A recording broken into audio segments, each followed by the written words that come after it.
Nabot na naman tayo ng ulan dito. Maayos pa yung loob mga boss. Start natin. Toyota RAV4 2004, 121k mileage. Wala nang gas. Ayun o, nakikilaw na yung gasoline. Pero wala siyang check engine. Cold start yan eh, diba? Ganyan. Ayan po engine bay oh. Hintayin natin na bumaba yung minor. Dito tayo mga boss ha, San Pedro, Laguna. Pinuntahan natin tong Toyota RAV4 2004 model, manual transmission. Siyempre all power to, EFI engine to. Ganda ng mags na ito, mags pa lang, tapos na usapan no. Anong sukat yung mags na yan? 20. Tabo, 20. Tapos low profile yung tires. Ayan, happy mags. VIP mags pala to kung tawagin no. Ayan oh, grabe naman yan oh. Napakaganda. Ayan oh. Tako sa inyo yung likod ha. Toyota RAV4. Ayan ang gilid niya. Pakita ko naman yung loob. Ayan ang loob niya oh. Maayos ang loob niya na. Okay. Tapos testing nga natin yung testing natin yung mga bintana. Nagana kaya lahat? Ito lang nagana. Ayan, nataas baba ito. Itong driver side. Yung iba? Nagana yung iba, kaso parang main switch gagalawin. Okay. Yung iba? Alin dyan yung di nagana? Lahat yan nagana. Kaso dito, ito. main switch. Ayan. Kayo nang bahala dito. As is na to. Yung mga ilaw. Okay. Aircon ba? Malamig? Meron, malamig. Malamig ang aircon ha. Maayos loob. Intact. Pakita natin yung mga ilaw. Yung nagana lahat. Naka-LED. Isa lang yung LED niya. Malabo lang yung kabila. Gana. Busina nga. Puta. Silent mode. Test mo tunog. Bahala na kayo. Palitan nyo na lang. Ayan. Okay na yung minor niya. Bababa na. Kanina mataas. Mayroon pa siyang cold start eh.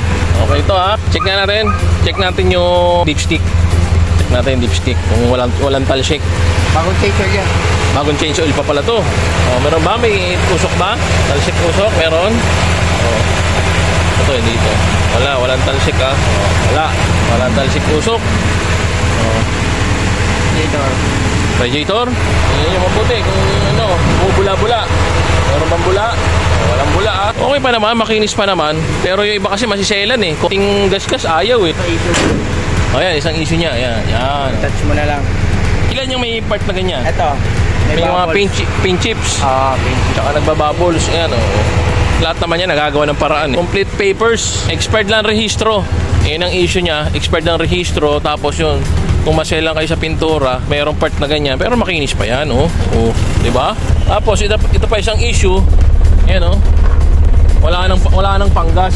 Yung may-ari wala nang panggas. Ayan po yung likod niya. Ganda ayan. Ayan ang likod Stereo kayo nagana. Tahimik na tahimik na Ayan po yung pinaka-touch screen niya hindi nagana. Sabihin na natin para alam nila. Hindi naman tayo tulad na iba na gugulat eh. Sabihin natin yung issue. Ayan ayan na po yung details niya. Ilan taon expired to? Kalimutan ko. 3 years. Okay, ulitin natin. Toyota RAV4 2004 model. Manual transmission, all power, EFI engine. Yung mags niya 20. Pintura makinis pa naman. May mga part lang na may natutuklap. Tapos aircon malamig, complete papers. 3 years expired. Ayan. Isa pang issue niya yung power windows sa driver side lang yung nagana. Nagana naman raw yung ibang yung main switch kasi ang pinaka aayusin. Naglolo ko yun. Ayan. Ang asking nitong may-ari nung una 250. Nirarush na niya. Sumagad siya ng 185 na negotiable na po yun. Wala na palang bawas. Kala namin kasi may makakabawas pa. Syempre, ahente kami. Alam nyo na. Nagbibigay kayo syempre sa ahente. Yan Kung hindi nyo kayo magbigay sa ahente, pasensya. Huwag po kayong pupunta.